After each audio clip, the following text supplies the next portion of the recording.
एक यशराज में एक रियलिटी शो शूट हुआ था, पता नहीं उसको उस्तादों के उस्ताद बोलते थे क्या, उसमें अच्छा। मोहित चौहान एंड बहुत सारे singers, established singers were the contestants, Kailash Kher अच्छा। एंड रहमान साहब, जावेद अख्तर साहब एंड दे वर द जजेस।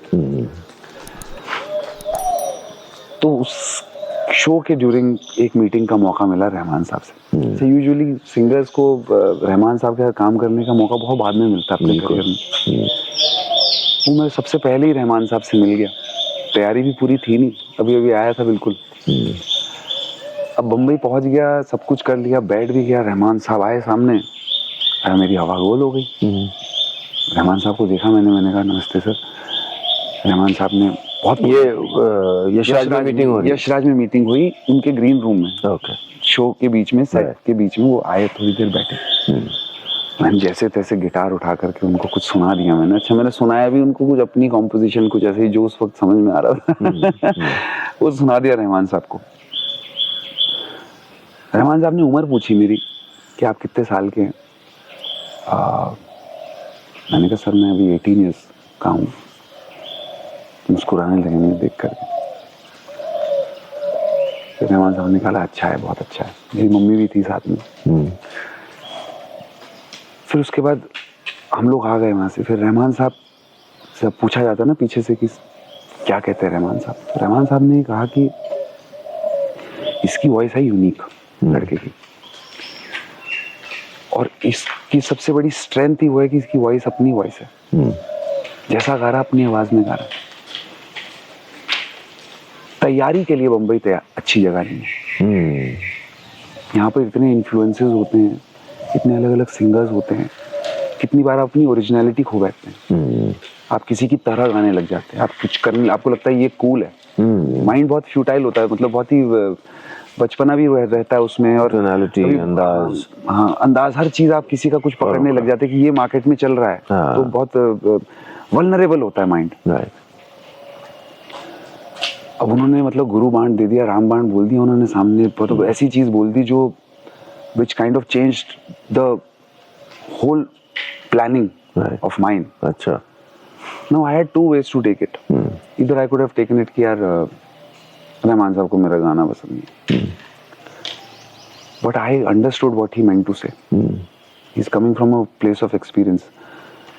उन्होंने समझाया उनको कि देखो इस वक्त एक ऐसा टाइम है कि जब आपकी ओरिजिनलिटी की ही वैल्यू है। कल को अगर जुबिन को कोई पहचानेगा तो उसकी ओरिजिनलिटी की वजह से पहचानेगा। अगर जुबिन सोनू जी की तरह गाने लगेगा, या कैलाश जी की तरह गाने लगेगा, या अरिजीत की तरह गाने लगेगा, तो जुबिन कैसे बनेगा।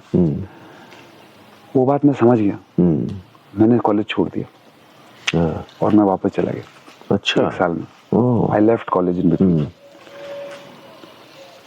आई took his advice, I went back, I took admission in a correspondence setup कि मैं सिर्फ एग्जाम दे दूं जा करके। अच्छा, माता पिता ने अलाउ भी करा इसलिए क्योंकि रहमान साहब ने कहा कि है कुछ है, मतलब आवाज में दम है, मतलब कुछ हो सकता है, कुछ बन सकती है आवाज अगर इस पे काम। तो अगर रहमान साहब ने कहा होता तो रहमान साहब अगर चुप भी रह जाते ना, तो शायद फिर मेरी मॉम डैड को लगता है कि नहीं कहीं हम गलत लाइन में ना डाल दे लड़के को। Sometimes you know broken dreams are something that stay with you for the rest of your life. पर रहमान साहब ने बोल दिया था कि वॉइस में तो है। ये सुनने के बाद मेरी मॉम ने भी, मेरे डैड ने भी सपोर्ट करा। उन्होंने कहा कि चल let's work on the voice ना। 21 साल का था मैं, चैरिटी कॉन्सर्ट कर रहा था। तो मैंने फिर देहरादून जाकर के तब आके सीखना शुरू कर दिया। मतलब एक तरह से मुझे ग्रीन फ्लैग मिल गया था, एक दिग्गज से मुझे ग्रीन फ्लैग मिल गया था कि बढ़ जाओ आगे। तो मेरी गुरु हैं स्कूल से, जिनसे सीखता है उनसे मैंने सीखा। उसके अलावा फिर मैं कभी बनारस चले जाता था चन्नू लाल जी के पास, 15 दिन रहूंगा। कुछ लाइट क्लासिकल, चैती हो गई, कजरी हो गई, राधिका की होली हो गई, कुछ ऐसी ऐसी उनकी कुछ खास चीजें हैं चन्नू लाल जी की, वो उनसे सीखी थोड़ी बहुत। कभी पंडित जसराज के पास चला गया, बैठ गया, उनकी तो शरण में बैठ जाओ, काफी कुछ ऐसा लगता है कि एनर्जी आ गई। तो उनको सुना। यूके चला गया, अपनी सिस्टर पढ़ती थी यूके में, तो वहाँ चला गया। वहाँ जाकर के प्रोग्रेसिव रॉक गिटार्स, किस तरह से प्रोग्रेसिव साउंड बनती है, इतने लाउड इंस्ट्रूमेंट्स बजने के बावजूद why does it sound so warm and complete, वो सब चीज़ों पे वर्क करा। ये सारी चीजें जुड़ू करके 3 साल when I was 21 I was doing a charity concert for this girl called Tanisha Mishra. She was a 9-year-old girl then. उनको ब्लड कैंसर हो गया था. Father wanted help to operate her and get her fixed. अब मैं कलाकार था, लोग मतलब एटलीस्ट लोकल टाउन के लिए तो मैं उनका अपना सुपरस्टार, हाँ अपना सितारा, सुपरस्टार मतलब शहर में ना जो अपने लोग, तक पहचान बन गई थी? नहीं पहचान कुछ नहीं बनी थी, बट अपने लोग होते ना, अपने लोग होते, अरे क्या खाता है क्या खाता है मतलब होता ही है. तो वो हो गया था.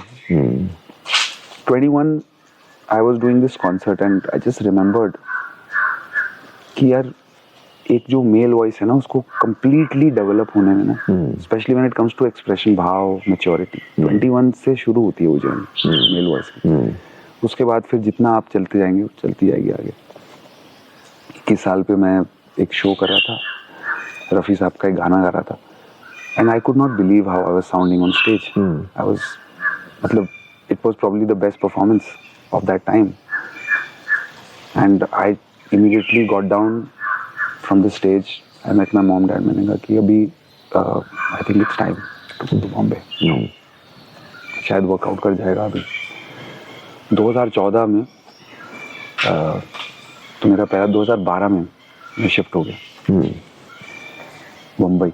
2011 में 2011-12 में शिफ्ट हो गया. और अभी तक मैं गिटार पे काफ़ी फ्लुएंट हो चुका था, अपनी कुछ गाने भी बना चुका था अपनी, और कुछ चीज़ें हो चुकी थी, क्योंकि कितनी बार जब म्यूज़िक कंपोजर्स को ऐसे गाने सुनाए जाते थे जो उन्होंने सुने हुए हैं, जो गाए हुए हैं, तो उनको मेरी वॉइस का आइडिया नहीं लगेगा. तो मैंने खुद ही के गाने बना लिए थे कुछ ऐसे ही, ताकि at least they get to know my voice, hearing something they have never heard before. आज तक जब मैंने shifted here till the time I cracked my first song, वो 2-3 साल की जर्नी थी बीच में. ऐसा कभी नहीं हुआ कि मैंने व्हाट्सएप पर किसी को गिटार पे कुछ बना के भेजा और उन्होंने उसके बाद मुझे बुलाया नहीं. चाहे वो मिथुन हो, चाहे वो प्रीतम दा हो. प्रीतम दा के साथ बड़ा इंटरेस्टिंग केस हुआ था. उनका मेरे गाना आने के बाद प्रीतम दा ने मुझे बुलाया था. तो 2014 में एक दिन सुबह सुबह मुझे औरको मुखर्जी, बहुत से दोस्त भी हैं मेरे, उस वक्त मैं बिल्कुल मिला था उनसे. तो उनका एक गाना था मेहरबानी. अच्छा. वो रिकॉर्ड करा मैंने, और शौकीन्स फिल्म का, अक्षय कुमार की फिल्म थी. अच्छा, उस वक्त मैंने 200 से ऊपर गाने गा चुका था. तो एक ट्रेनिंग वहाँ 2-3 साल से चल रही थी. जो अपने बना रहे थे वो? नहीं, हाँ, यहाँ मैं स्क्रैचेस गा रहा था. Scratches. I was just singing scratches. Correct. मुझे कह दिया गया था कि ये गाना शायद आपकी आवाज में नहीं जाएगा, but still I would go and sing it. Right, of course, because it was training. Basically जो कंडेंसर माइक है उसकी ट्रेनिंग ही अलग है. और मैंने उसको ज्यादा यूज नहीं करा था. कैसे टेक्सचरल खेलते हैं उसमें, सेंसिटिव माइक. मैं तो सिर्फ वो माइक यूज करा था. 2 साल तक मैंने गाने गाए. उनमें से एक ऐसी स्क्रैच था जो पिक्चर में लग गया. मुझे फोन आया कि ये पिक्चर में लग गया गाना. मैंने कौन सी पिक्चर? शौकीन्स. सर गाना भी सुंदर था. That was my first song. It release second, क्योंकि वो गाना एकदम से इतनी बड़ी पिक्चर में लगता है गाना, तो एकदम से इंडस्ट्री में लेबल में बात होने लगती है. लेबल ने कहा इससे पहले एक गाना रिलीज हो रहा है हमारा, आप पहले वो गाओ. गाने का नाम था एक मुलाकात. अच्छा. अमजद नदीम उसके म्यूजिक डायरेक्टर थे. तो एक मुलाकात मैंने रिकॉर्ड करा. सूफी टाइप का गाना था वो, लेकिन मैंने उसको वेस्टर्न गाया, तो जैसा गा सकता था. पहले तो मैंने मना कर दिया. मैंने कहा मेरा गाना है ही नहीं, सूफी गाना, इतनी खतरनाक गायकी तो मैं अभी सीख ही रहा हूँ, समझ लीजिए. तो उन्होंने कहा नहीं, हम लोग को रॉक स्टार चाहिए इसमें. हमको रॉक चाहिए, हमको इसमें वो सूफी सिंगिंग नहीं चाहिए. इस गाने का कैरेक्टर वैसा है, लड़का वैसा है थोड़ा सा जो हीरो है. तो मैंने उसको अपने स्टाइल में गा दिया. वो गाना आया और सडनली एक न्यू वॉइस लॉन्च हो गई उसमें. गाना चल गया और अंडरग्राउंड चला गाना, क्योंकि बहुत छोटी फिल्म थी. फिर सेकंड सॉन्ग आया and then after that just ये पहला गाना आया. तो फिर उस देहरादून की दुनिया ने कैसे बात फैली, कैसे फोन आया, अरे तेरा गाना सुन रहे थे? पता ही नहीं लगा भाई उसके बाद क्या हुआ, मतलब वो दिन मेरे को बहुत अच्छे से याद है आज भी। क्या उसके हुआ? बाद रुका ही नहीं मैं, मतलब उसके बाद तो back to back back to back tell me about that day.